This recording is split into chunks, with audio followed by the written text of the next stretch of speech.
know how you guys do it. Like the family comment. Like I feel exhausted just having no responsibility. Yeah. And then I see people going out like podcast mics, just shows, family. It's I don't know. I'm just like I get exhausted watching y'all.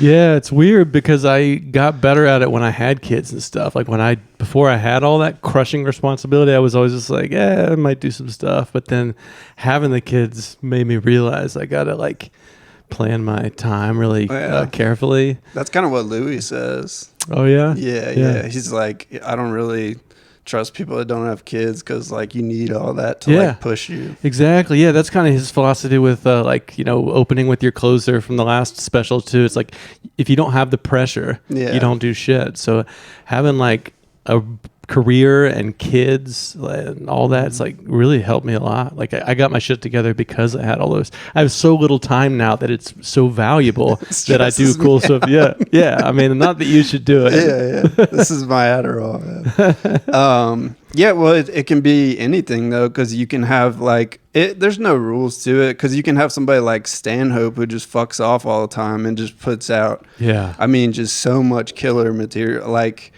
there's no one that's put out like that much good stuff to me personally. Yeah. Like, and he just gets wasted, and I mean, he sits down and writes, but I mean, like, he's not. And he lives in some middle of nowhere place where everybody's like, well, you got to get up every week or you won't be good. He like is like, fuck all that. Yeah. Somehow. Fuck the industry. Yeah. He's like a true like anti-establishment. Yeah. Like I think that's anarchist. why I gravitated towards it. Yeah. So he's one of your favorites? He is my favorite. Okay. Yeah.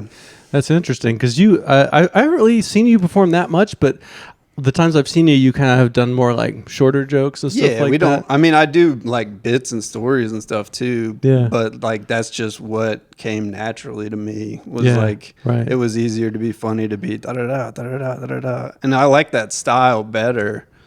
But it's harder to write. Like you don't like a good like it's a fine line. Like writing a one-liner joke. Right. Like it's either.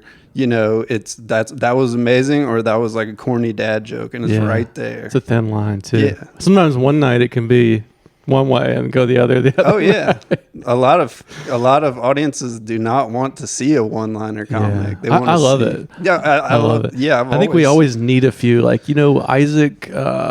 He's doing. We've like There's. I think we always every show needs at least one because that's the comedy in its purest form. Yeah. And people are like my trauma. Blah, but it's like you need somebody to just remind everybody. Fucking jokes though, set up punch. Yeah. Like I think we kind of lose our way if we don't have somebody doing short jokes. No, I think I agree. The variety. But then Stanhope is kind of like, I guess he's weaving jokes into some just anarchist rant. I mean, it's kind of like, I don't know.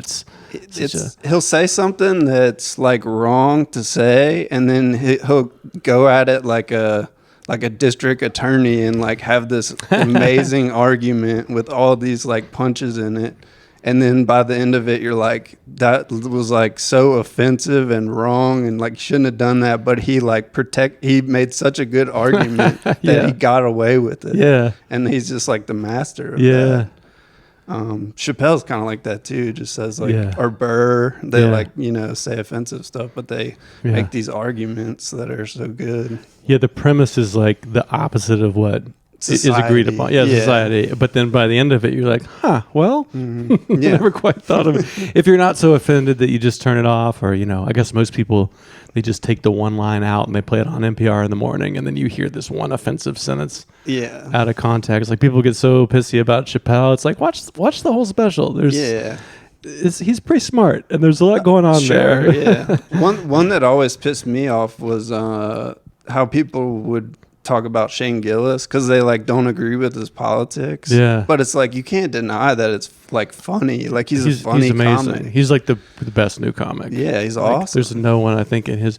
I mean, if you go around now, you see every young white bro is doing all like he's like the Louis of when I started, where everyone he's just like he's so funny. He's great. I mean, even on podcasts, he's just like I don't want to love him, but I do. I don't have a problem with it. Yeah, I don't either. We actually went to see him in Charlotte, like back in December. I took my wife, And I was like, I know what he looks like, but he's a fucking genius.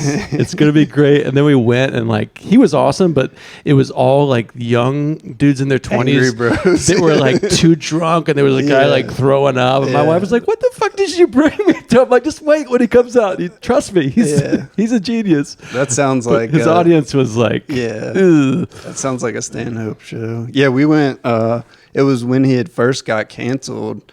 I went and saw him in the bottom of a hotel in Lafayette, Louisiana. I mean, this is like nothing. I mean, he was like on the rebound from the SNL thing. Yeah. And it was so good that like we went back the next day and watched it again. Like the same show. Yeah. I mean, I love that dude as soon as I saw him. Yeah.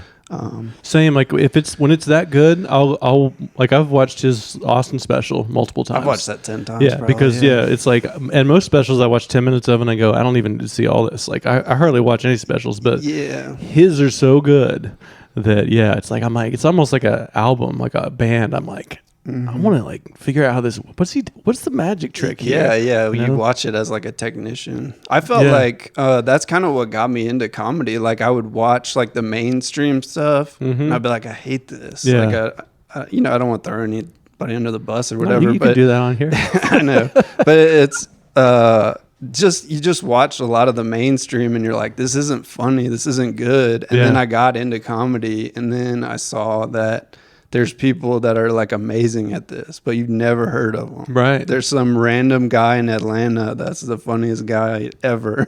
Yeah. And no one knows who that is. Yeah. And I love that because you can see that guy for like maybe $15 and be one of 40 people, which is like by the time somebody's in the round, it's like, I don't want to pay hundreds of dollars. I don't care how, like, I love Bargatze, but I'm like, I just don't want to. Yeah, I mean the rooms are so big; it's so expensive. Good for him; he's amazing. But I've seen him at least 2 or 3 times. Yeah, he's magical with his cadence. Well, I think that voice is just so cool that it's just like it's just like a humble like everyman that's just like going through life, like I don't know, like him or Gaffigan, where it's just clean but it's just so funny. That stuff's amazing too. Yeah, Seinfeld was like my first, just in the 90s, so pervasive. So he was he's not like kind of in my top really 10 or anything anymore, but he was kind of set that tone for me that the first comedy I was watching was just clean, just the everyman, which is so different than Stanhope, who's like angry. Then he's like leading some revolution or something. He's like not the everyman. He's the outsider. It's cool that either one can be. Yeah, funny. You just find a voice and like you could do that. Like they could probably, I mean, if you're talented enough, I feel like you could probably just do either one. Like he could probably just switch over and do like all clean stuff, but it's kind of like, is that interesting to you? Like I don't like to just do stuff that's not interesting to me. Like the idea of just sitting down and just writing with no ideas. Like I like to see something like the immigrants are eating the pets. Like that's interesting. Like you can do something with that. But I need like that spark, like just sitting there and like writing a topic like the library, and then being like, you know, that seems hard to do. I've done it, but it's hard. Yeah, you mean like making time every day? Like, because I've tried that. It's like every morning I'm going to try to write jokes. Nothing ever came from it. It's more like something funny happened, and then I go, oh, I'm going to try to take that to stage. You need the spark. But then sometimes it'll be like months will pass and you don't have any new stuff, and I'm like, well, I don't want to just do my old shit, but I do want to go out to the mics, so it can be hard to. Well, I'll like read news and stuff like that. Okay. When I need something. Yeah. Because the world's so crazy that it's like just easy to find anything, you know. Yeah. And the president's getting shot at every week. You know? What a time to be alive. Yeah. So what does that look like if you're going and you just look for something that you're like, oh, I could make a joke out of that, and then once you get something, like New Orleans was great for that because it was just like it's just extreme. Everything is extreme. Like it's just like it's a crazy place to live. You know, and we had like the abortion thing. They banned the abortion, and then like there was a real news story where somebody made like an abortion riverboat, like where you could go offshore, off of land. That was like a real thing in the news. And your Joker thing was like, bing, bing, bing. Yeah, your spider sense. It's interesting already. Yeah. So it's just, it's just finding that spark, just cruising the headlines. But then how do you like try to, like, as far as like finding punchlines in there, do you just sort of like, I'll get up on stage and kind of like play around with it at a mic, or do you actually sit down and try to write out like 10 punchlines, or like how do you how do you get from spark to punchlines? Well, for that, I remember I had like posted on Instagram, I had posted the article, and then I wrote the tag like all aboard, Mm-hmm. And then like other comics started tagging it. Mm-hmm. And so like it was like 2 other comics helped me write the joke. They gave me the tags on Instagram, and then it became like an actual, I realized like, oh, just take this from Instagram to a stage. Yeah. Yeah. Oh, that's cool. But a lot of jokes could come from anywhere. I feel like I feel like I used to get so much more material when my life was like off the rails, drinking and going to rehabs and staying up for days and going to the emergency. But like, it's just not okay to live. You're not trying to die next year. Yeah. Right. I mean, that's the thing that comes up on here sometimes is I'll work on my jokes real hard, and I'll get up at the mic and like have a pretty good set with some new stuff. And then some maniac off the street will just walk up, having worked on nothing, not done any comedy, and they'll just be like, here's what happened today, blah, and it's murders, because there's just something so compelling about a person that's on the brink of their sanity. Yeah. But it's, I mean, I got kids and stuff now, and I'm in my 40s. I can't overdose. It's for the comedy. Like the comedy doesn't pay for shit, man. You got fired from your real job? This is horrible. Yeah, that's interesting. So where did you start doing in New comedy? Orleans? Okay. Yeah. I started there, and then I went to Austin for a couple years. Oh, really? When was that?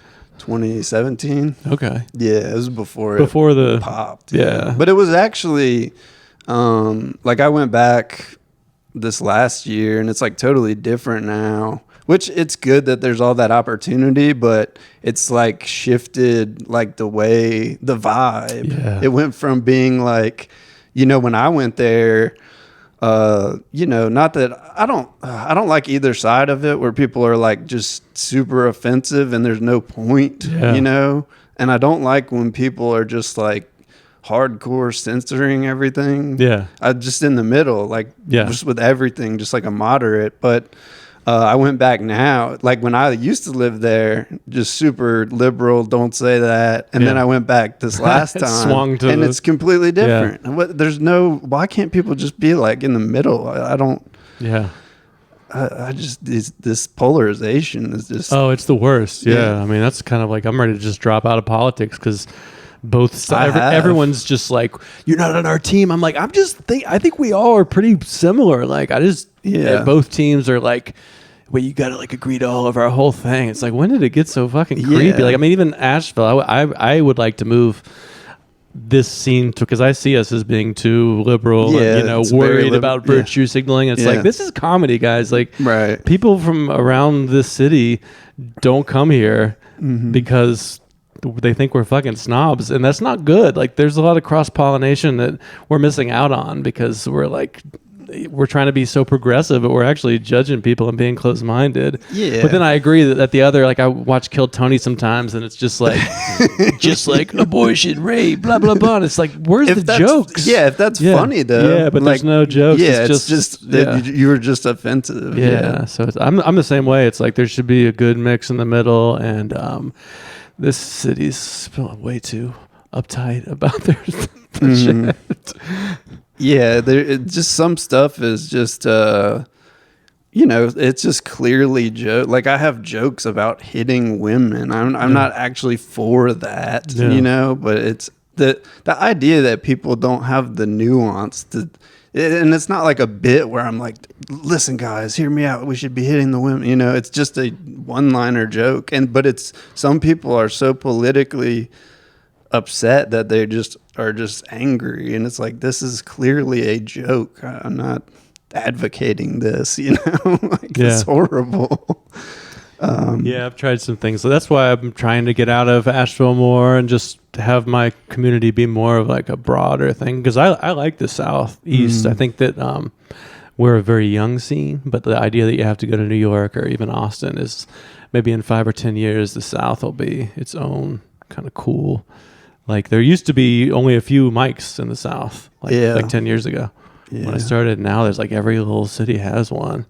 Y'all need a club. That really changed our scene. Yeah. Like we got a club, and it's just game changer. I mean, you'd get tons of gigs, you get tons of material, like really just changed the whole city, whole scene. You mean in New Orleans? New Orleans, yeah. Comedy House New Orleans. It is crazy that we don't have one. It's still just like, because we have the alt, we have all the like weird brewery, whatever, dispensary shows, which is cool, but then it's almost like what you're saying about shocking and then too safe, and you want to mix, and like I think the a mainstream room is what we need to balance that out, so it's not all just alt, because a lot of like the alt shows, everyone's just like my trauma and my weird hair, and it's like, yeah, but you gotta go into a fucking club and have some jokes too. The club, to me, the club is like the like ultimate test, because it's like they paid to go see comedy, right? Like that's like a real thing. They're not just eating dinner and they're like, oh, is there a comedy show? Sure, yeah. Some laundromat. I'm just trying to wash my clothes, man.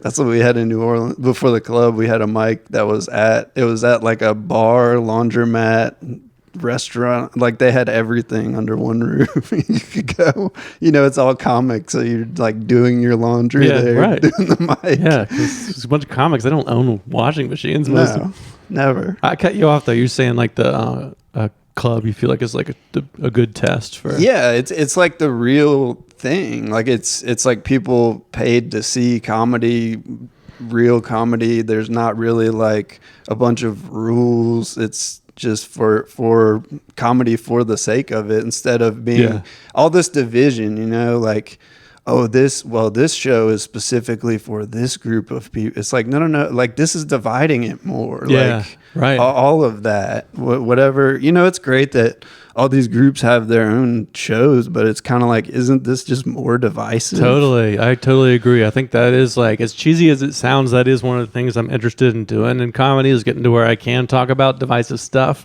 but I can do it in a way to where, like, you could be on either side of that and you would just appreciate the joke. Mm-hmm. So you have people that might not agree with each other and they get in a room and laugh about it together. Mm-hmm. That's like a beautiful thing, instead of being like, we got our jokes over here and those idiots over there, blah, blah. Yeah. It's just more divisiveness, snobbiness.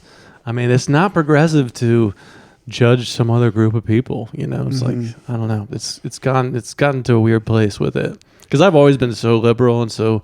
But now that I'm getting older, and it's just like the bullying, censorship. Yeah, I'm just like, geez, like everybody's just. It's just I don't know. It's kind of not working for me like it was. Yeah, I feel the same way. I mean, I'm not going over to the extreme right either, or the right. I'm just kind of like, that's what I was talking about earlier. The middle. It's like, where's the middle at? Like where's the middle class? Where's the middle politics? Like, why is everything just so polarized? Yeah, that's what and like you brought up politics earlier. Like, I stay out of that stuff. Like, I don't want to. Like, it just makes people more angry. Like, sitting there, like, what good? Bring back up Shane Gillis. Like, you just sit there and watch Fox News. I mean, it's just firing you up. Oh man, there's too many immigrants. It's just like, why sit there and take Mr. Potato Head is trans now. I love how he paints that picture. You get the apnea mask on. Yeah, you just like watch it until you're so angry that you can. All right. Now that I'm furious about the world. Think about that as your life, though. Like, you go to a job all day and then you come home and just get angry and watch the news and drink. That's insane. Yeah. Like, no. Yeah, and it's real too. It's like such a real thing. Like the majority of the country, not the majority, but a lot. Enough to make it, weird. Yeah. Yeah.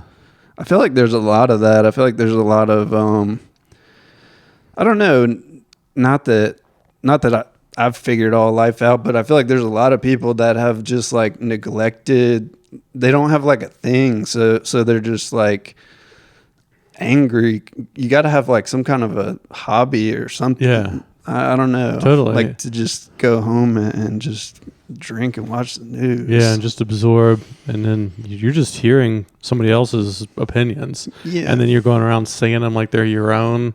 You know, like, oh, these immigrants. It's like, you just heard that from some place that was trying to make you angry. Sure. That's not even you. Like, you're not even a real person with your own. I mean, that's what I love about stand-up. I did music for a long time before, is like getting out and doing some artistic, expressive thing. Like, for some people, it's sports. I think that's awesome too. I've never really whatever been it is. But for me, it's like just being a creative weirdo is cool. Is music? So I've always liked like there's awesome like mainstream music, you know, like the Beatles or Led Zeppelin or whatever. Yeah. But I feel like most of the mainstream stuff, maybe I'm just an old angry person, but I just can't listen to, you know. Yeah, it's gotten so like hyper produced that it doesn't sound real. Like, I was just curious as a musician what you guys think. Yeah, I mean, I would agree with that. I think that to me, like the older stuff, like the Stones or whatever, it's like more human sounding. Like it's like they didn't play to computer clocks, you know. So everything now is hyper produced that it's like just doesn't really sound real. So I think older music's more like comedy. It's more like human. It's more like the flawed kind of thing. So I think like to me the Beatles sound a lot better than. Yeah. I like some new stuff though, and I like my kids. You know, I got a kid that's into Taylor Swift, so I'm like, I can appreciate the craft, and you know, but I'm like, that's not, you know, my favorite, right? Sure, yeah, style of. There's I mean, I grew up skateboarding, and I feel like that like influenced so much music. I got so much good music out of. I mean, I remember being in like the 6th grade, listening to like Built to Spill and stuff. Yeah, like I would not have, if I wouldn't have got into skateboarding, I wouldn't have found that. I probably would have just been listening to so and so. This is my truck. This is my woman, or whatever. Yeah, skateboarding. I got into that too. I never. Could you land a kickflip? Yeah, I mean, I did it for 20 years. You were good. Okay, yeah. I feel like that's kind of the thing where you know. Yeah, I had like, we used to have a crew of like 5 or 6 people, and like 3 of them went professional. Oh, wow. Okay. People that I skated with were fucking talented. Yeah, I mean, I got into that for a little bit in the 6th grade, and I think I was kind of just more interested in like dudes that weren't the typical like archetype of like the football players are the best or whatever. Like, I was like, well, these dudes have like long hair, and there's more androgyny in the music, and I got into bands through that. I was never like crazy enough to get as good at like landing those tricks as the people who just like smash their heads up. And I mean, I have massive respect, but I never got that good at skating. But it kind of left a influence on me. And actually, my buddy Joey Kenizer is on this podcast. He makes movies now, and he was saying skate films were the thing that made him think he could make movies, because you know they would just make. They just have a camcorder and make those skate videos. It's so good. Yeah. It was kind of the first underground like video art that I was exposed to, whereas now it's all like on, you know, Instagram or whatever. Yeah. But you're like, oh yeah, you can just get a camcorder, and if people are doing crazy enough shit, then you can make an amazing thing. And then you get some punk bands to just give the music, and it's like, it sounds trashy, but that actually sounds better than some produced, you know, like Aerosmith or whatever was on the radio then. I actually like Aerosmith too. Really? Armageddon soundtrack. I mean, that was a little late. Like, I mean, I will say just the Get a Grip. I mean, they're so cheesy, but it's like, it was the soundtrack of like that cheesy time, you know? Yeah. I like a lot of horrible music too. Like, I like cool shit, but I have like so many guilty pleasures. Like, so I have some records that, you know. Yeah, I'm not totally a shameful. Yeah. I never did I remember, I think I was in like the 5th grade or something, and a girl like broke up with me, and I remember listening to Armageddon soundtrack and like, crying on tape. Yeah, there you go. I mean, it's like, you know, it's so bad though. It's like a rom-com. It's like sometimes you want the formula hyper produced. It's nothing new, but like, you know, it's like Taylor Swift. It's like, yeah, I can see that there's something good there. It's not as cool as, you know, some totally original underground thing. Yeah, but it just doesn't seem. I don't know, the like, not that music has to be like rebellious, but I guess that's what I gravitate to. Like, I can't like if somebody is being an artist and then they're like selling us credit cards and Diet Coke and all that, like it just irritates me. Integrity. No integrity. Yeah. And they're already rich. Yeah. It's like, just fucking have the money and keep the integrity. Yeah. Why are you doing credit card commercials when you're already like a millionaire? It doesn't make sense. I guess people don't, not everybody sees it that way. A lot of people just are like, yeah, it's money, take it.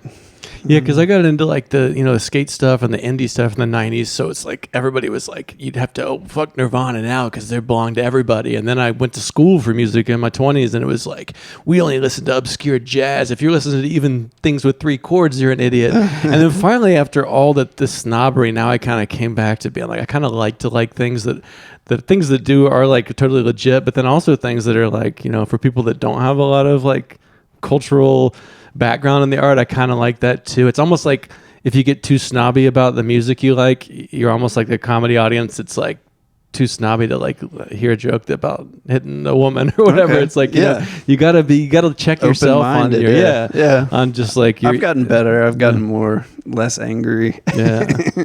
Gotta put on the Goo Goo Dolls and cry sometimes, bro. The Goo Goo Dolls.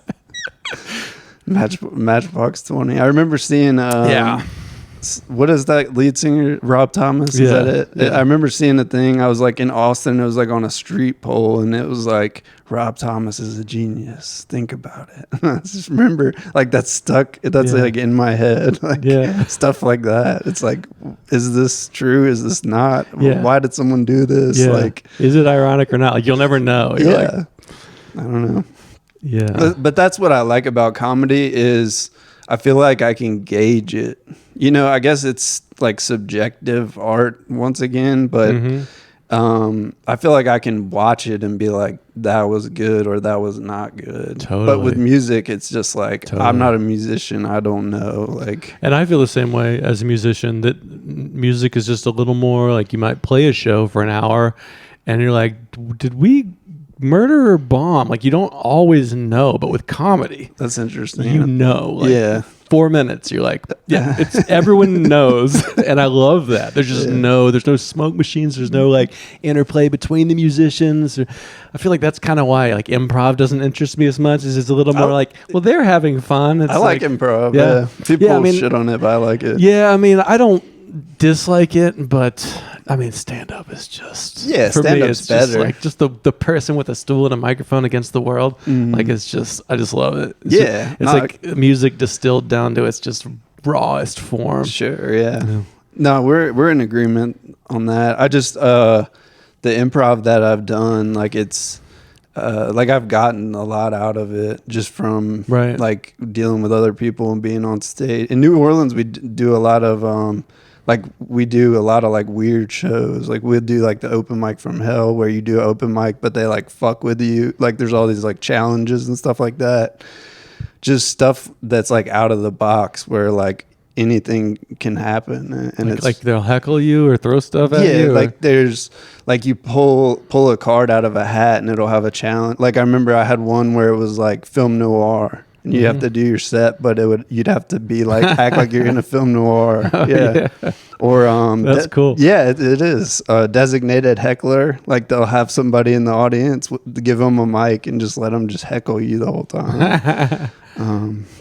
That's the two I remember. Did you grow up there? Like when you were skating as a kid? Was that? No. I'm from rural Louisiana. Okay. Like you like did the thing where you went to the big city as you got older. Yeah. I grew up in like it just didn't align with anything I was into. Like I'm from a town of 2,000 people. A small. Yeah. And it's just like, conservative Christian family value. And I grew up like this rebellious skateboarder type of person, artist type, and free spirit. And I just didn't click with that. So, I mean, I went to college in Baton Rouge and that didn't click with that either. And then accounting? Business. Yeah. Was that your idea, or was that like the family was like, you should get a practical degree? Well, it was like, so, I mean, I went to college right out of high school. And so, like, I think a lot of it was that. Like, I went to college in Baton Rouge, but then I gravitated towards, skateboarders and artists and stuff like that. And I just felt like, I was like, all right, like if I'm going to college, I'm going to get something practical. Like being that like broke college student, I just felt the financial pressure. And I just was like, I'm getting a business degree, I'm getting a business job. And I did that. And I was just miserable. Like I was an accountant for 2 years and I just couldn't, I was just up there just staring at a screen. Like I was processing the like oil spill claim. I don't know if you remember the oil spill, Deepwater Horizon, but I did that for a couple of years. And then, they were like going to give us a severance and I was like, give me mine. I'm going to fucking Austin to do comedy. Oh, hell yeah. So you got a little bit to coast on afterwards. It was amazing. Cool. Yeah. I took a whole year off and just, cause that's what I just quit, to a fault. I quit like focusing on money and just I would go do mics every day, like in Austin, New Orleans. If there's a mic, I'll be at it. But that just goes to financial just destruction. Yeah. So it is a balance, and I don't know. I did the van life thing for a while. I'm probably going to go back to that. Like I did like a little shitty van, but I want to get like a nice one and do it right. Yeah. Cause that's like, I felt the most balance with that, where it's like, I'm working part-time, I'm doing comedy, like just living life more on my own terms. It's so hard to, the best gig I ever did, I think I made $400, that was one time. Oh yeah. That's a lot. That's a lot. Like, every now and then I'll get up in the hundreds and be like, oh yeah. Or sometimes I'll do like a clean gig, and they obviously have a budget, and they'll be like, how much do you want us to give you? And you're like, yeah, that's awkward. Because you're like, it could be like, I don't know, maybe I could say like thousands, but like, 400 is a lot for a comedy, not for my job. Yeah, but, for 30 minutes, it's crazy. For like fucking writing code, it's like it pays very well. Mm-hmm. How do you like that? Do you like what you do? I do. It's been a kind of all over the place, but right now I really love, like, I've got the freedom to like build like web apps in the cloud my own way. So right now I'm actually loving it. And it's been a 10-year kind of, there's been times where I've hated it so much, but right now I'm like, it kind of feels a little like doing this or recording music where I'm like, I can't wait to, I almost have to stop myself. Can't wait. Yeah. To like figure out this. Yeah. Like just the, whiteboarding it and getting the different, it's like, it's in the cloud. So it's like, all right, got the API, the database, and you just kind of see it coming together. So when I have the freedom to do it my own way, it's good. But like my last gig was at a startup, which was like everyone was like 32 with no kids and just working 60 hours a week. And I was the most depressed, and it almost destroyed me and my marriage and everything, trying to like be in a really too stressful environment. So there's too much ups and downs. I feel like there's too much of that. Like there's so much. Like things have gotten so expensive and crazy that there's like this mindset of like just like not having joy and just like always chasing money. Yeah. Like I just can't just grinding relate to that. Yeah. Like this is miserable. I don't know. But that's the people's thing. I don't know.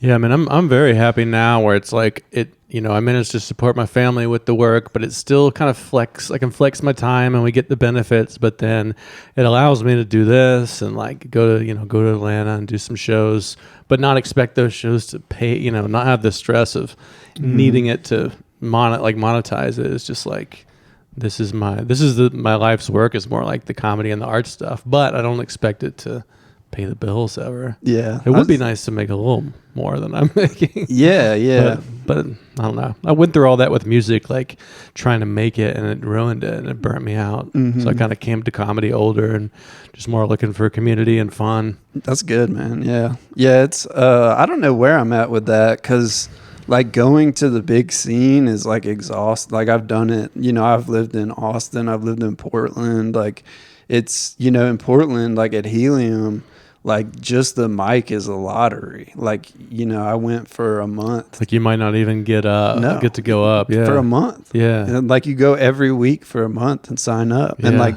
they don't know you. So, you know, what are you going to, you got to do all that. Like, hey guys, I'm here. I wouldn't make it. Like, right. Every time I go to a big city and I'm like, ooh, I'm going to do a mic in the big city. You know, it's like I go and it's all comics, jaded, complaining, waiting for their turn to go up. And I'm like, if I was here for 3 months, I would quit. You know, I couldn't do it. I think that's what, like, New Orleans was a good fit for me because it had like, we had like enough, but it wasn't like exhausting. It wasn't like when I was in Austin last time, like I signed up for everything at the mothership, but like you're not going to get on Kill Tony. Like there's literally 300 people just signed up. It's crazy how many people get up on the show and they're like, oh, this is your second time, your third time. I'm like, how is that statistically possible? Yeah. How they get up multiple times? Yeah. They must, like, I'm like, was their first time years ago when it wasn't as popular, or because that happens more often than I would think. Yeah. I had a friend in New Orleans that flew to Austin, signed up for Kill Tony and got on. And I was like, why did that happen? Like, how did that work? Yeah, I know a couple people that's happened to too, and it seems like they'll win in the lottery or something. I don't understand how. Yeah, because I went out there this last year. I think I was out there for 2 months, and I went every Monday. And it's like you're not gonna get called. Like there's 300 people here. And are you in some bar across the street? You sit. There's a bar next door. What's that like? It's miserable. Listen to this. All right, so that sounds like a horrible place to be. It gets worse. So you sign up. You go next door and sign up, and then while you're waiting, they start an open mic. Oh, it's all comics. Okay, just sitting there, and they're doing it like no one wants. Like there's a guy there that he just goes on stage and is like, "Stop this mic! Don't do this anymore." He just does that every week. It's an unauthorized open mic. I don't know if it's unauthorized, but it's just like no one wants. It's all comics locked in this bar next door, and like everyone just wants to like chill and like see if they get to do Kill Tony, not like talk over the mic. I guess we get a taste of like what it's like to be a civilian and then get comedy like forced on you. Right. Like maybe I got to experience that there. Yeah, okay, so wait, there's a bunch of people waiting to go up that just want to like sit with their thoughts, but then there's a mic that's happening. Yeah, they're like, we're about to start the mic. And it's like a separate group of people that aren't waiting to go up? No. It's all people waiting to go up. It's all comics. Okay. But no one... It's like a mandatory mic. Yeah, it's forced on you. Okay, now I see. Yeah, it is like so it's like those ambush shows where you're like, exactly. I'm just trying to talk with my coworkers at this cidery. I don't want to hear about millennial trauma. When you start the mic and it's like there's people there, and then after a while they're all gone. It's like they didn't want. Sure. Yeah. Just drop a few of the wrong words. You can walk them. Yeah, I'm not sure what I think about. Like I've talked so much shit about Kill Tony. I mean, not that much, but I was just like, man, because of what we were saying about the shocking and the stuff, and I'm just like, man, I haven't even listened to this podcast in like 5 or 10 years, and I just have the feeling that it's ruining things.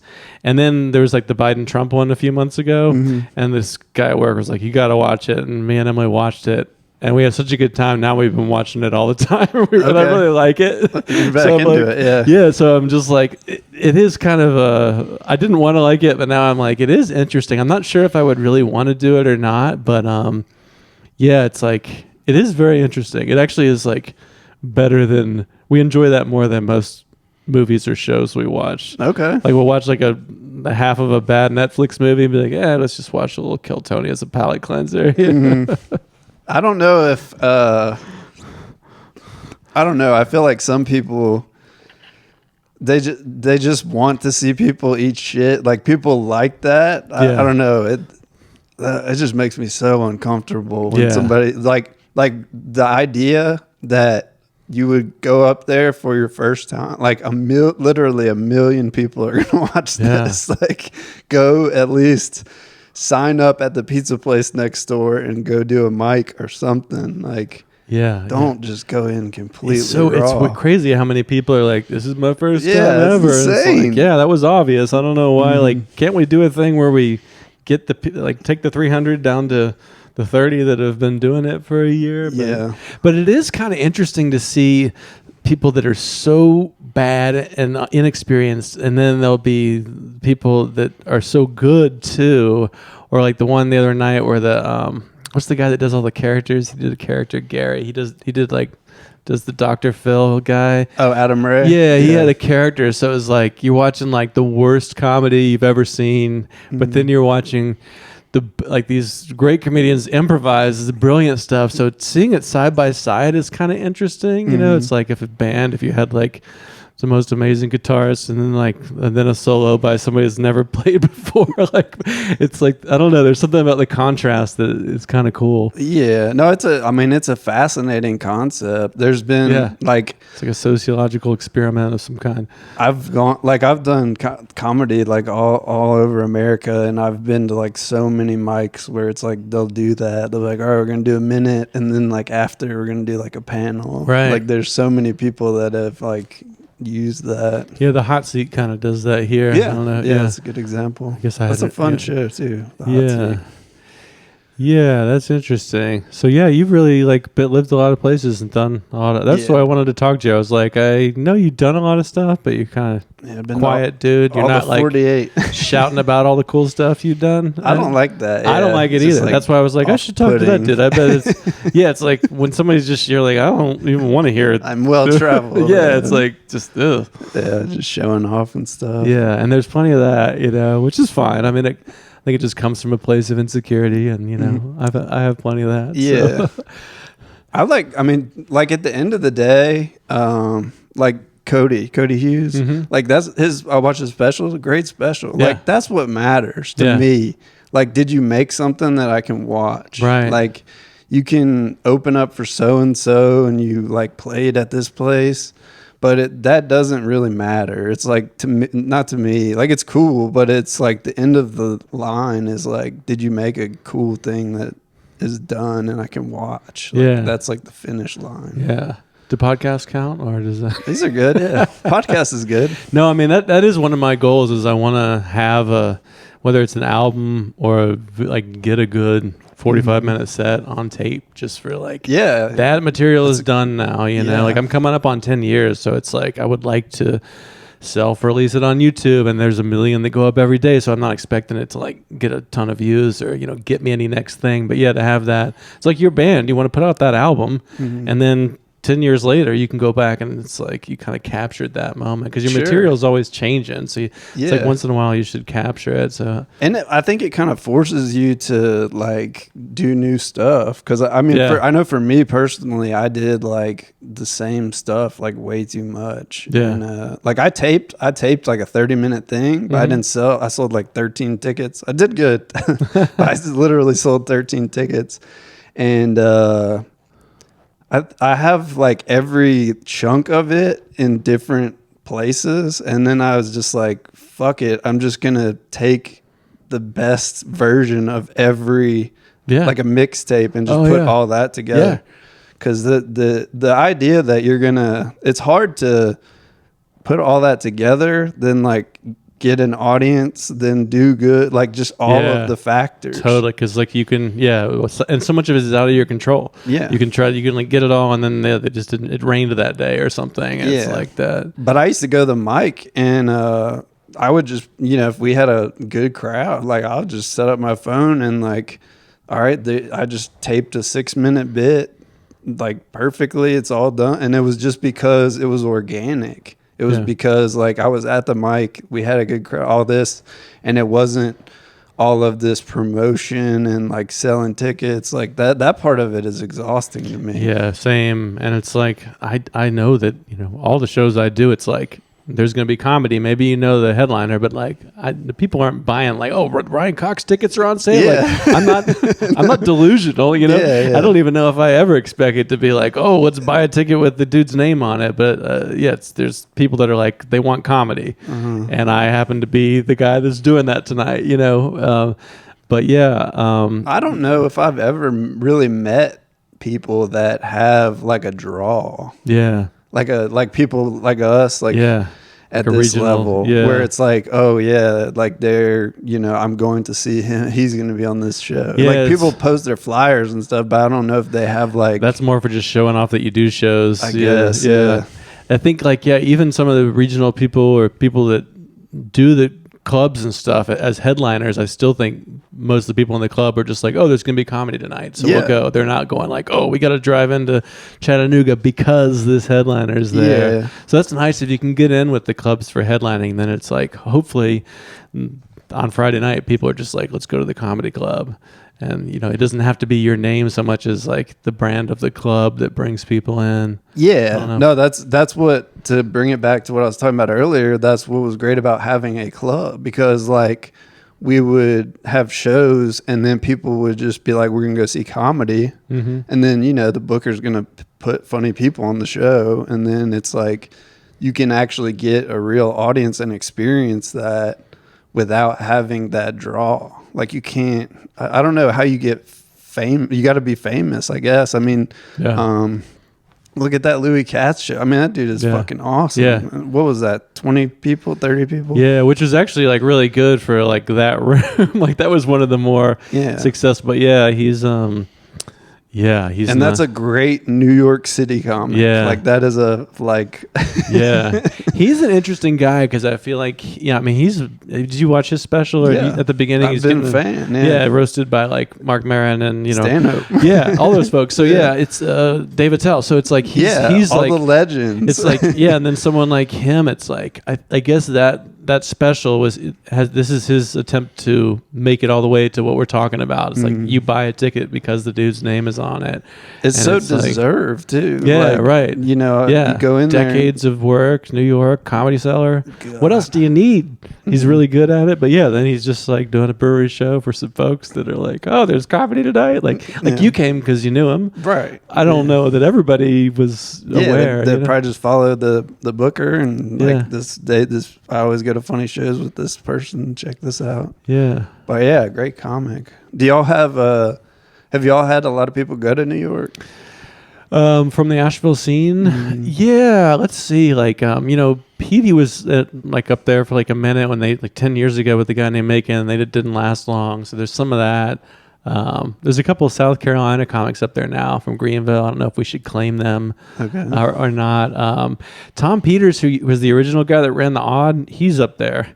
It was Odd. He ran it, and then James Harry got it, and now Julia's the host of that. So it happens. I feel like more people have gone to LA for some reason, or Atlanta. That's a common one. The common move is you be like, I've conquered Asheville, I'm moving to Atlanta now, and then you move to Atlanta, and then somebody like me comes to visit Atlanta, and you quit comedy. You just work at a coffee shop because you moved to a place that it just discouraged, beat the shit out of you. You know? Like, I've seen that happen a lot, and that makes me. It's like, well, you should have just stayed with us because, like, you'd still be doing it. You went to this big place, and then you got bullied out of comedy forever. Yeah, I didn't. I feel like I do. I feel like Austin is the place to go to because I feel like it's not. It's like there's more opportunity than there is like. There's tons of talent. The ratio of opportunity to comic is in your favor. Yeah, but the something like Atlanta, like I can only imagine. I bet there's some killer people out there. Like, Atlanta is like the most intimidating place I go to, where it's like you just try to get them to like return your emails, and then you can tell they're just like, this is Atlanta, motherfucker. We don't give a shit about you. We'll see you at the Laughing Skull in 3 months. Yeah, for 4 minutes. For the open mic. Yeah. That's how Portland was. Helium. But that part of it's exhausting. I've had like 4 or 5 friends move to New York, and I don't know. I just feel like I would. I went to New York for a day, and I just couldn't handle it. I mean, just the people, the traffic, the craziness, like it's just, I don't know. I have so much respect for anyone that can handle that. Like just your rent's probably $100 a day, just keeping up with that, just to live in a shoebox, and they're going to be jackhammering next door and bed bugs and God only knows what. Yeah. So yeah, I think it's like a balance of finding like a scene you can handle, but that has like opportunities too.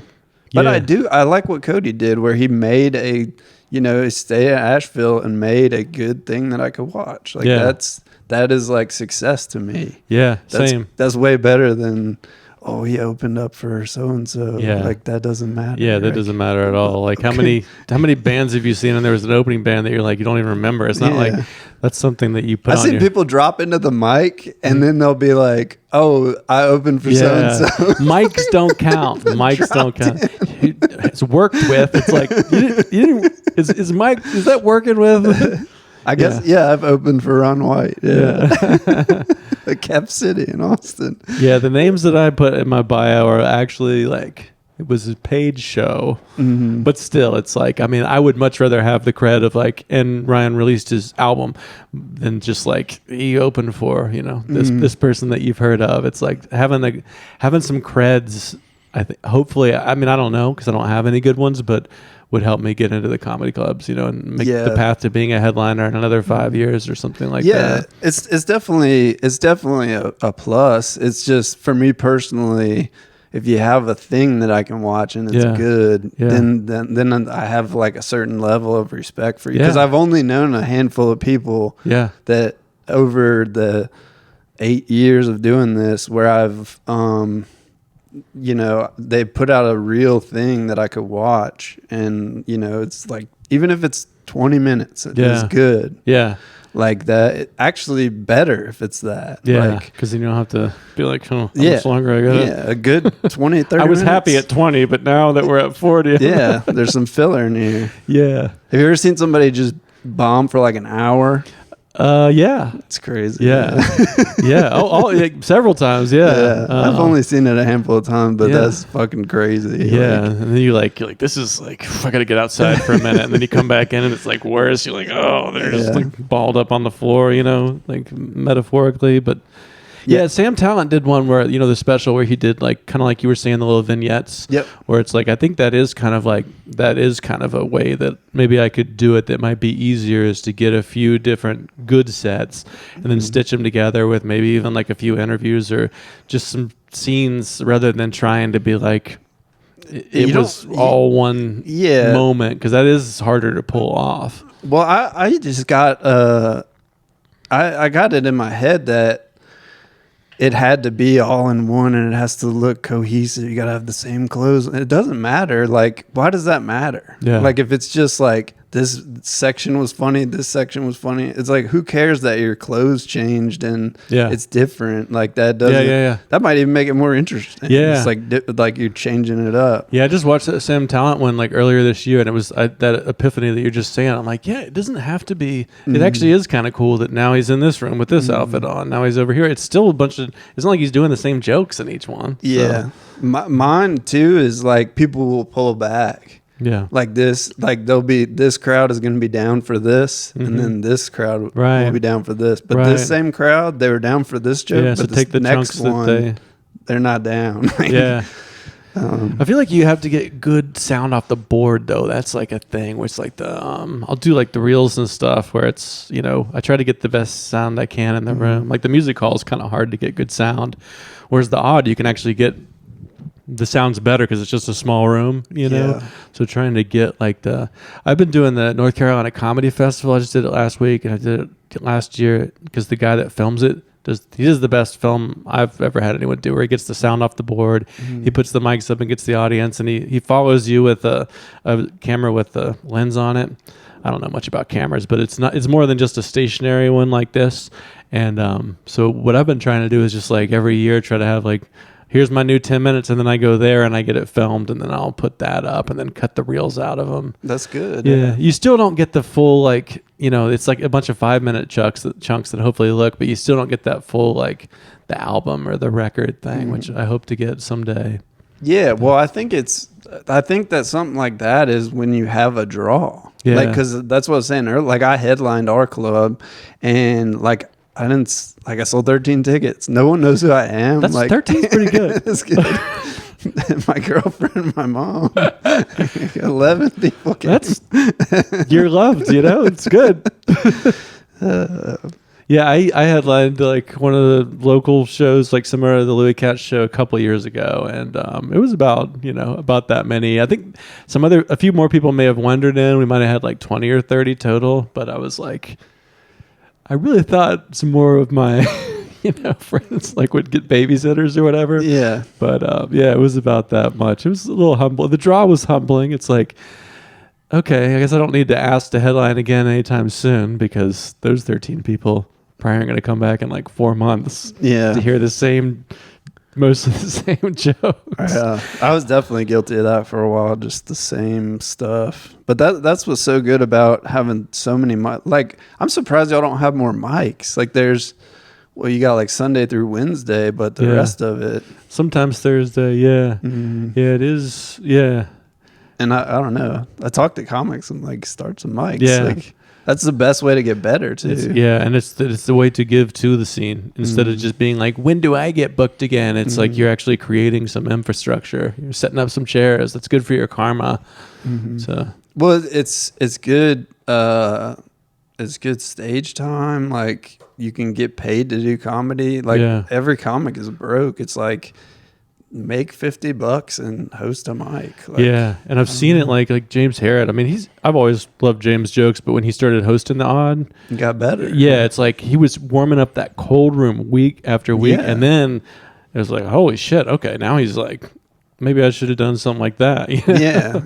I hosted a mic for like a year and a half, and it was just completely changed. Yeah, I'll probably do it again. Like it's, I don't know. I guess some people feel above it. Like they're just kind of like, I'm too good for. We should. That's a problem that ruins when you feel like you're above things. Yeah, there's a lot of funny people that are like, you ask them to go up first, and they're like, It's like, don't be above it. Yeah, like, comedy is very humbling. Well, you should embrace that. Like, but I think you're exactly right. People think they're above it. Like, well, I've been doing it for a few years, so I should. It's like that's not a good. That's not going to serve you well. I've been doing it for almost a decade, and I would host a mic. Like, that doesn't matter. That means it would probably be a pretty good mic because you've actually been seeing it in different places. Yeah. I think that's. I mean, if there was one thing that I could say that's. Like advice is like host a mic, because you can't really, I don't know how you even give advice. Like there was there's a great Stanhope quote where he said, don't give advice because you probably won't make someone better, you'll just make them more like you. And it's like it's pretty like a deep one, I guess. You got to find your own, like build your own methodology for success. There's not that person that could be like, do this and this, and you're like, oh, now I'm good. That is great advice. That's true. It's kind of a kind of a little like paradoxical. The example I gave earlier though, where like like comics tagged my like the best parts of the joke are the tags, and like other comics came up with it like just from me posting it. So who knows? I mean, do you write it? Do you sit down and write? Do you go up there and just talk? I don't know. There's no rules. I've been trying to move towards going up and talking. I mean, that's like a thing that, I heard Louis say that like he will just write down an idea. And then he'll try not to think about it. So he's up on stage with the pressure. And then because he's like, jokes are like the way I talk, not the way I write. But this is a person saying, this is how I do it after like 30 years of being in New York and being a headliner. So it's, maybe that's not how you should do it when you start out. But I think trying to move towards like my first years, I had Word docs where I would just try to write it out and memorize it. And I feel like I see new comics trying to, I can sense that they're trying to remember, and that kind of takes them out of the moment. Whereas like I'm trying to get more into I started as more of a nerdy writer, so I'm trying to get more in the moment where the jokes are a little different each night, and you like leave space to maybe find a new tag or let somebody heckle you, and just trying to get more confident where I can make it more happen in the moment. But then I think like sometimes like I've talked to Cody a lot on here, and he does it that way, and I'm always, after I talk to him, I always try to go really hard in that direction. He does write it down? No, he just kind of makes it. I was about to say, does it like jazz. He's a good actor. Yeah, the opposite. No. But then sometimes you kind of have to be like, well, this is my lane. I'm not, it's interesting to try to do things the way somebody else does it. But to that Stanhope point, it's like, maybe I am more of a writer than an improviser. Yeah, I think it's just for me, it's like a blend of writing stuff down and then working stuff out on stage too. Because it's I don't know, some Louis or Burr or Bargatze, like they're not writing that down. Like they're going up there with bullet points. Yeah, like you can tell. Yeah. It feels more alive and in the moment. I think that's the eventual goal, is to where like the prepared, memorized part dissolves, and it's like, here's what happened today, and it's like pretty good. You can kind of just speak off the cuff, and I guess eventually, even if you generate the material out of here's what happened today, if it's like, oh, that got some laughs, then maybe then you take it to the page. Yeah, like the first organic moment is more like that, and then you go, okay, let's listen back to the recording, punch it up, and then if you do record it eventually, you do know the moves and the beats and the lines, but it came out of like just talking. I've done it like that without recording it, where it's like I've just said it over and over, and then I know how it works, like the beats of every time, but it was never written down at all. Yeah, and you can definitely just like say the same premise over and over, and then eventually it will turn into something that maybe that's more what Cody was talking about, where you like know how it works, and you've just done it long enough that you can just make it work. But that's probably is the. Did you ever read Running the Light, the Sam Talent book? No, I haven't read that one. The last book I ever read. Yeah. 3 years ago. Oh, they're gonna stay in the library on Adderall like 10 years. No, that book's so good though. It's so good at like. The story is fascinating, but it shows like his process, because I guess like Sam Talent's been doing it so long that like he talks about, he's in his head like, oh, how am I gonna write this joke and stuff like that. But you can tell that like an actual comic wrote the book. It's amazing, but it's my favorite book. Okay. I will check it, because I started it and I was like, oh, this is a work of fiction, so I'm not really trying to read his novel, but you're saying you actually will get some pro tips out of it. Yeah, I thought that's why it was so good for me, was because it was like, it was the writing was so good, the story was so good, and you get stuff out of it. I mean, that's the concept for this podcast, is I love the like, how do you make a piece of art, whether that's a song or it's so much and it's so much more interesting to listen to these kind of podcasts. Like I would listen to this before I wanted to listen to some famous comic talk about what he did over the weekend. That's what I'm saying, man. It's like they're talking about their car collections and their cold punches. It's like not interesting. Yeah, it's like this is about the struggle. It's about just like people just trying to, like, to me this is a lot more real. Like you mentioned Austin. Have you seen the movie Slacker? The Linklater movie. It was made in Austin in like the early 90s. Linklater, he made like the Before Sunrise movies, and he made Dazed and Confused. But his first movie was just like people in Austin, just talking. It was like before podcast, just talking about whatever, like conspiracy theories, and then the camera would like follow the waitress out, and then she'd have a conversation, and it was a whole movie just about like regular people that weren't famous actors talking about nothing, kind of like George and Jerry in the cubicle later, or the booth. To me, this is like regular people that are not celebrities talking about how they feel about things. Is so much more real. And then the fake shit, it's almost like the music on the radio today versus like a black dude in a chair in the 30s like playing blues a little out of tune. Some like, real shit. So much more interesting than like something fixed with a computer. And these conversations are the real shit. 100 people here instead of a million.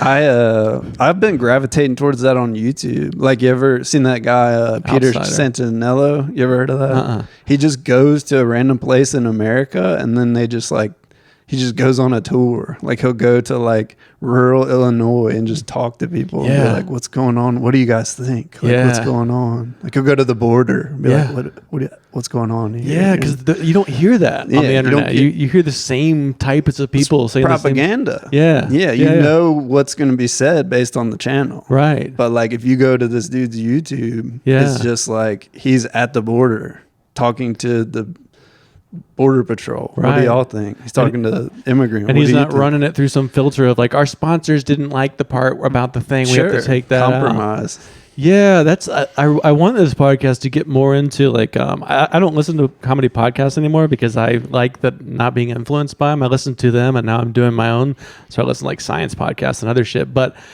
Theo Von's podcast is one of the most interesting ones to me because I don't know if you ever look at like his guests, but he'll be like he'll have like a carny, garbage man, and I'm like it's like what you're saying. Like I could talk to somebody like that.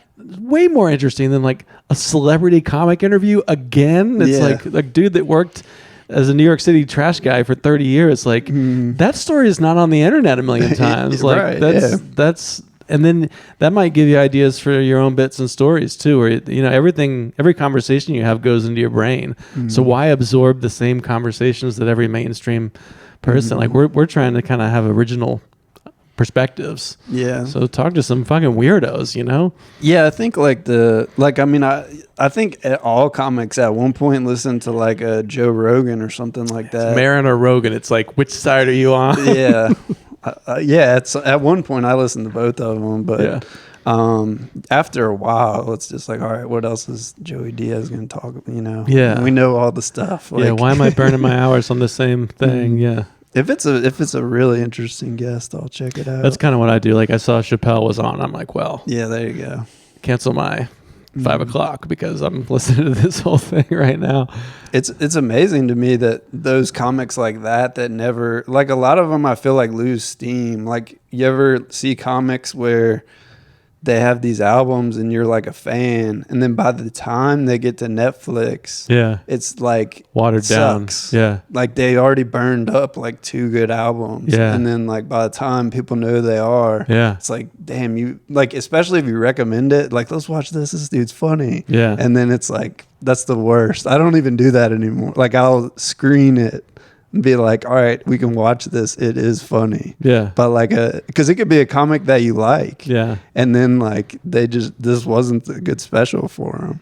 Yeah, totally. But it's amazing to me, like Chappelle and Burr and Stanhope or Hicks or anything like that, where they just were always funny. Like, and it never reached that point. I feel like Louis for me has stayed pretty. I mean, his last specials have been about like death, and it's the same kind of topics, and he's kind of slowed down, but I feel like he stays pretty consistent for me too. He was always big for me. It is interesting. I had some thought about that. What was I going to say about the idea of people? They can kind of burn out or lose. Like what do you? There's this idea that I hear. Like I saw Sam Morril last year, big fan. But he's talking about how, like, you got to make sure that your joke lands in Chicago, in Portland, in Atlanta. You got to make sure before you do the special that it works everywhere. But, I mean, do you, though? Like, is there a point where maybe you kind of water yourself down? If you're trying to make your comedy for every place, you know what I mean? I adjust. Like, I'll be where I'm at, and I'm gonna be myself, but I'm going to do the stuff that's going to work in that crowd. I'm not going to tell a racist joke in Asheville, you know what I mean? Like, I know what's going to happen. Where's the best place to tell one of those? Austin. Yeah, well, that makes sense. You don't even say a joke. You just be racist regular. No punchlines necessary. They're just like, genius. But New Orleans was good for that. It was good. It was like it was a good mix of like, we have toxic people and we have woke people, and then like it forces it to be kind of more moderate. I mean, I feel like it's like kind of more racist to not let there be the space to try to find the joke in the race. You know what I mean? Like, it's kind of like if you can feel the air get sucked out of the room and people are unwilling to laugh just because you're a white dude doing race, that it's like, Well, the black people are going to laugh. The super white liberals is who's going to be mad. But in Asheville, if there's no black person in the room, right? Then it's that's the funniest part. It's like y'all don't even have black people, and you can't do race jokes. There's not the one person we can look over at and be like, "Is this okay? Can we laugh at it? Is this okay?" Yeah. It's that's a weird paradox y'all got. Yeah, but that's part of like why you need that. Like the reason that like New Orleans was good because we had a mix. We probably had 50-50. We probably had 60 black, 40 white. Like my sister lived in New Orleans like 20 years ago. She went and did a semester there, and she was like, "You would not believe what it's like here. You'll just be in a bar, and there'll be like a redneck, and there'll be like a black cowboy." Who's like, it's just like it's insane. Yeah, it's just like, which is like that's the most progressive thing, really, is that you just have a bunch of people, different demographics, like saying horrible shit together and laughing. Like, I mean, that's actual human connection. Yeah, right. Not being like you can't say that. Yeah. Oh my God. Like that doesn't. The virtue signaling. It's like the people are kind of just, afraid they might have racism within them. So that's why they're trying to externally shut it down. Sure. Because they haven't dealt with their own fucking shit. You don't have any friends that are black. Like, why are you trying to? Right. Yeah. Just making it their life's mission to show how good of a person they are. It's like, I'm actually suspicious of you. Yeah, like, I know. What are you concealing? Yeah. That's I don't know. That I guess that's why it works better to have that. I guess that's why diversity is good. I definitely this last time in Austin, I was like, they do need more diversity because coming from New Orleans, I was kind of like, I mean, there's a lot of white dudes saying shocking shit now because Kill Tony is like 9 out of 10 of them or 4 out of 5 are like just a white dude in shorts. Another part of that too is like I don't like how people like I don't like when people focus on like roasting. Like I don't know if you ever done roast before, but it's just like, is this for fun or is this just like mean spirited? Like I did one and then I was like, I'm not doing this again. Like this, like it's toxic. It just turns everyone against each other. Like because by the end of it, it's just people like wasn't even doing jokes. It was just like, you just said some, you're fat as fuck. It's just like, what? That wasn't a joke. Like you just were brutal to that person. Yeah, it can go. I've had a good time doing roast. I think like at its best, it's like somebody's leaving town that you truly do love. So it's like you're roasting somebody that you really do love, and you sit down and you try to think of all like the nuances and you write a bunch of jokes you're only going to say once. But yeah, I mean, a lot of times it can just be like roast culture can just be like just middle school bully bullshit, which is kind of like, aren't we trying to kind of transcend that a little? Aren't we trying to be artists? So yeah, it can go either way. I think roasting can be cool, but yeah, like I guess it's a big part of Kill Tony. Just that's what I was gonna bring up is that when someone's just so bad and they're like, wow, and they're just gonna lay into this fucking person for the next 5. Well, that's one thing, but what's even worse is the person goes up and bombs, and then they're like, oh, Tony, you're closeted and gay, and it's just like, dude, you just ate shit, and then now you're roasting him. He's good at roasting. Yeah, you're about to bomb and get disgraced. Like. I just don't even know, but it can be hard. Sometimes I have to like, it's like too hard to watch if the person's just. That's what I was talking about earlier. It makes me uncomfortable. Yeah, it's like this is just. I'm not trying to watch a person get like torn apart by animals, like. But just there's something unhealthy about just being obsessed with roasting. It's just like what. Yeah. You don't want to like sadism or whatever. It's like at some point it's like just watching. It's like watching. Like I had to kind of like I watched The Walking Dead, and then at some point I was like, I just don't want to watch people be sadistic to each other because this is really starting to make it hard for me to like read a book to my kids. Like it's gotten to the point. I don't know if it's like that, where it's like so sadistic, or it's just kind of.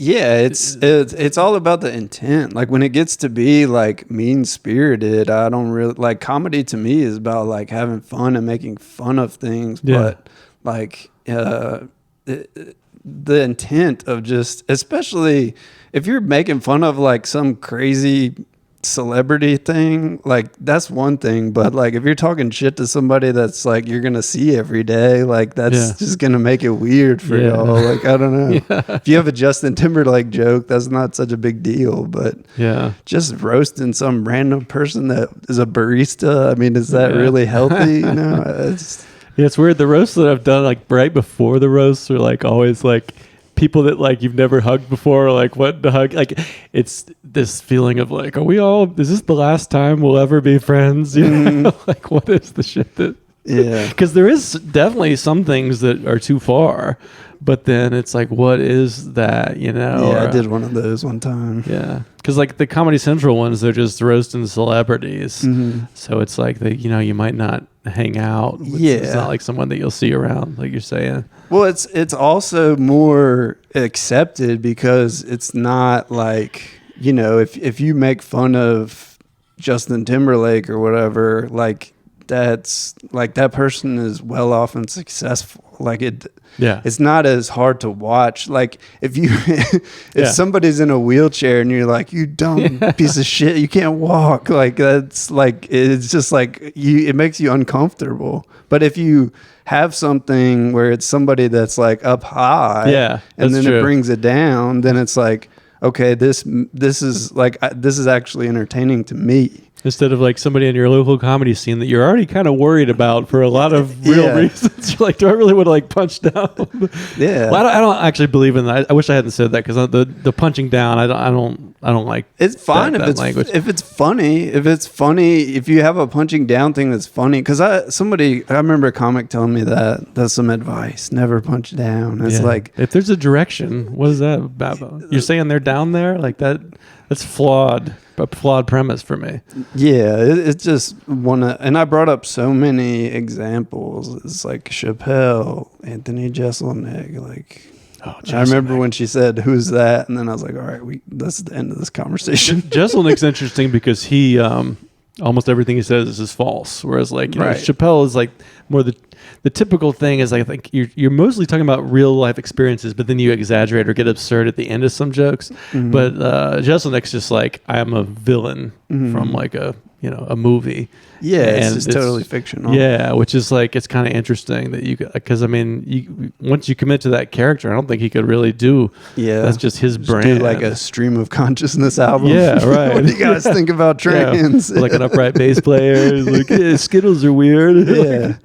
No, I've always. I mean, he's one of my favorites just because I didn't understand how those one-liner comics that can put out like 4 or 5 albums. Like, I don't know if they have writers or how they do that. Like, it's impossible. Like, writing one-liners. Like, I don't know. I've probably written like 100 good ones. Like in 10 years. That's a lot, man. It is, but that's 10 years. Yeah. Like it only lasts for 20 minutes. You know what I mean? And for these people that Stephen Wright or him or Hedberg, just how they just produce Rodney Dangerfield, Dimitri. I love Dimitri. Yeah, he's actually an interesting one to bring up because it's poetry at that point. Yeah, well, he's just so creative. He does the drawings and shit. Like and people shit. I hate when people shit on that. Yeah. Like, he's got a guitar. It's like, so like this dude is playing a guitar, doing a pedal thing and a harmonica and telling jokes. Yeah, and you're making fun of him. Yeah. Like he's doing 4 fucking things that people can't do. That shit was same with Bo Burnham. People were like, "This is so stupid. It's music and it's not real comedy." It's just like, hating on successful people. Just the same old bullshit. It's good jokes. Though. Yeah. Oh, it's great like jokes. The bottom, like I'm not that either. Like I'll shit. Like if I don't like something that's mainstream, I'll say it. But the just because somebody has a guitar doesn't mean you can just rule them out. That's a guitar comic. It's like, no, that's Dimitri Martin. Like he's about to do some crazy shit. And you know who else did that? Is Galifianakis is a special. He did him at the piano. Yeah, so it's like half crowd work, being mean to people with crowd work, and then half doing one-liners over I mean, that was an interesting take on it, because usually they don't do half crowd work, half. Yeah, I had to break mine up where it was like do one-liners and then do bits and stories and then go back to it, because It's hard to keep the up, right? The short joke, yeah, because it's just like the fatigue. I mean, it's great for like a 5 set or 10 set, but yeah, it's like that's like I love to put on Stephen Wright or Mitch. I mean, it sounds like an album to me, like a music album. Just the one liner and then the tag and the laughter. It's like it's crazy that Stephen Wright can hold them for that long. I think it helps to look like you're from outer space. I think that's well, Mark Norman said you have to be weird if you're going to do it. Yeah. Like Jesselnick is dark, and then Stephen Wright's a weirdo. Rodney, I mean, just look at him like he's the cartoon character. Phillips. Yeah. So like, it's hard to look like a regular dude and be a one-liner. That's why I think like Isaac, he just has a very weird, and weird vibe, and he just does like. So it's like, that pairs well, because I always try to be a one-liner comic. Like every year or two, I go back to it. But yeah, it's hard to sustain it. Like it's hard to keep them interested. And like you said, the corny dad joke, like you make one wrong step and you're on the wrong side. Barely there. It's right there. And I'm already like a dad, so it's, that might be a good look. It's just immediately dismissed. Like as soon as a dad goes up telling one-liners, it's over.